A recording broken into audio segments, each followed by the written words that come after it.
Hey everyone, it's Julie here with TipRanks. Today we're taking a look at a couple 10 out of 10 finance stocks. So let's get into it.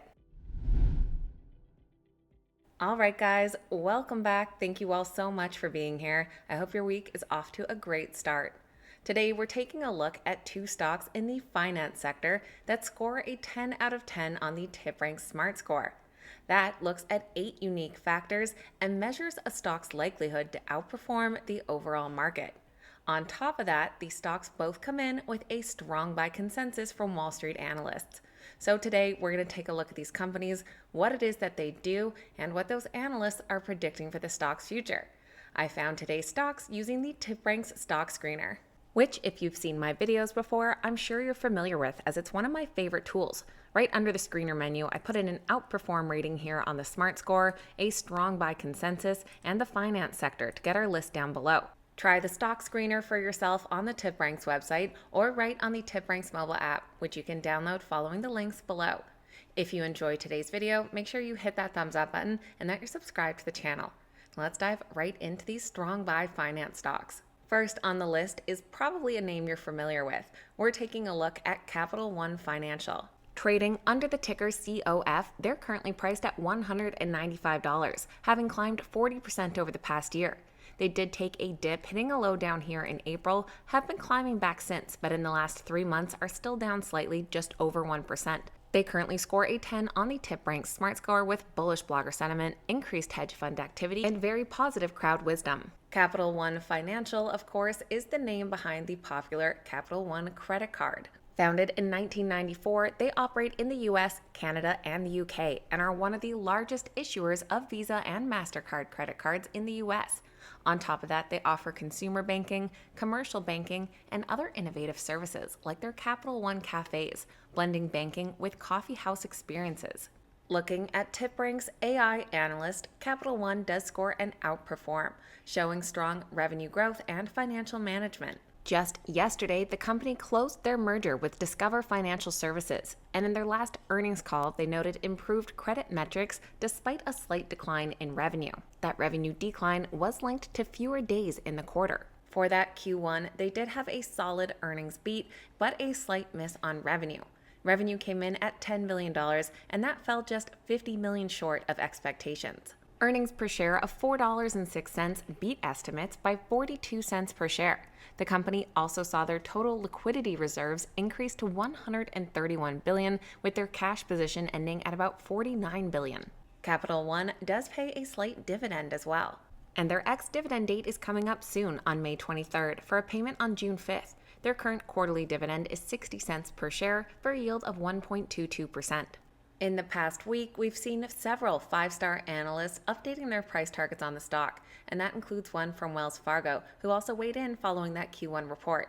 They noted the firm is encouraged by the continued decline in card delinquency rates year over year, and now NCOs are declining year over year.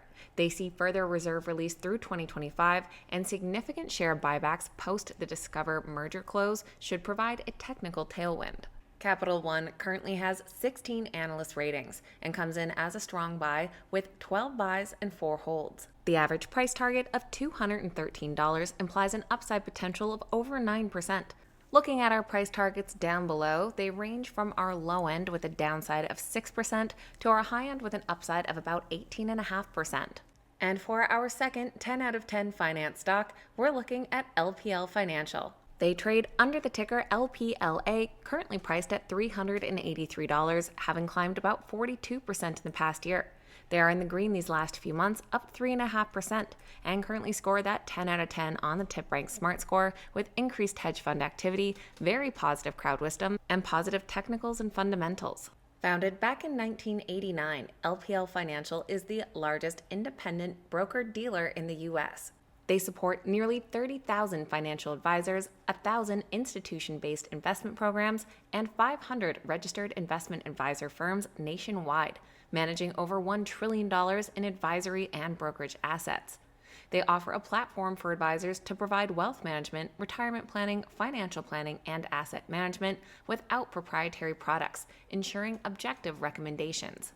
They also score an outperform on the TipRanks AI analyst, displaying robust financial performance and strong growth initiatives. Their acquisition of Commonwealth Financial Network for $2.7 billion is expected to enhance their scale and competitive position, and their strong recruiting, outsourcing partnerships, and merger and acquisition deals drove a 25% increase in client assets. And for their Q1 report, they did come out with both an earnings and revenue beat. Earnings per share of $5.15 beat expectations by 47 cents per share, and revenue came in at $3.67 billion, beating estimates by $50 million.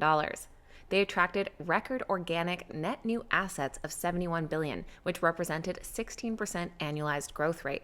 And LPL also pays a dividend, and also has a next dividend date coming up soon, on May 30th for payment on June 12th. Their quarterly dividend is 30 cents for a yield of 0.31%. Taking a look at Wall Street, a 5-star analyst from Citizens JMP recently reiterated a buy rating while increasing their price target. They said that LPL started the year with terrific financial momentum as it gears up to execute on a big year ahead.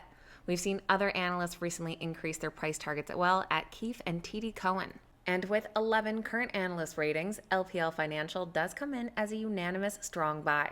The average price target of $391 would only imply an upside of 2% from current prices, but looking at some of those ratings down below, we can see some more bullish outlooks. We do have a low-end price target with a downside of 13% here from Morgan Stanley, but others going up above 14%. So that is a quick look at two stocks in the finance sector, scoring both a 10 out of 10 and a strong buy consensus from Wall Street. Let me know your thoughts on these companies in the comments down below and what other finance stocks have been catching your eye lately. I know there's a lot of great options in this sector, and I always love hearing from you guys. Please keep in mind these videos are never a suggestion to buy or sell any specific stock, so make sure you do your own research and due diligence. Thank you guys so much for watching. Have a wonderful day, and I'll see you back here next time.